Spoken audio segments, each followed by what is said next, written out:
Kasong isinampa laban kay Arjo, inulan ng reaksyon.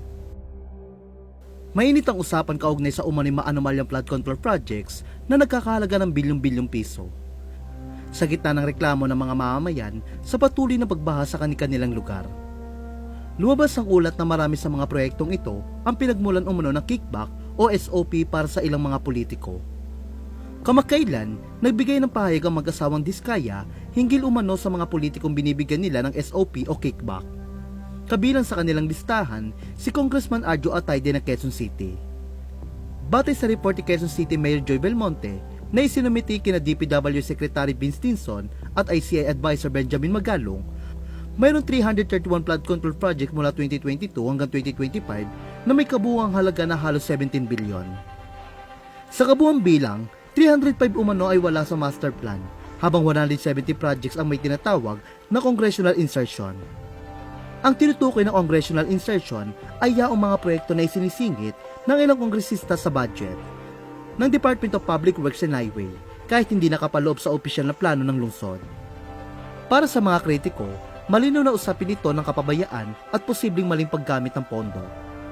Pera ng bayan ang ginastos, ngunit hindi malinaw kung bakit napakaraming proyekto ang sinisiksik na wala sa opisyal na plano. Dagdag pa rito, hindi na ipaalam sa lokal na pamahalaan ang mga proyektong ito. Isang bagay na ikinadismaya mismo ni Belmonte. Sa isang media briefing, sinabi ng Lawyers of Commuters and Safety Protection na dapat papanagutin ang lahat ng sangkot. Ayon kay LCSP President Attorney Ariel Inton, hindi lang simpleng pagkukulang ang nangyari, kundi malinaw na tanong ng pananagutan at katapatan. Habang kumakalat ang balita, inulan ng reaksyon ng social media. Maraming netizen ang nagtatanong kung bakit sa kabila ng bilyong-bilyong pisong budget ay nananatiling problema ang baha. Ang iba namay nananawagan na huwag agad humusga at hintayin ang magiging aksyon ng korte. Sa puntong ito, inilantad ng LCSP ang kanilang susunod na hakbang. Isang civil case laban sa 4 na kongresista ng Quezon City. At kabilang sa kanila ang asawa ni Men Mendoza na aktor turned politician na si Arjo Atayde. Kasalukuyang kinatawan ng 1st District ng Quezon City. Si Atayde na unang nakilala sa showbiz bago pumasok sa politika, ay una nang iniugnay sa usapin ng korupsyon dahil sa umano'y pagkakasangkot sa flood control mess. Para sa ilan, ito ang unang malaking pagsubok sa kanyang karera bilang bagong mambabatas. Kakasuhan namin sila ng civil case, panigurado si Congressman Arjo Atayde. Ang tanong dyan, did they perform their duty?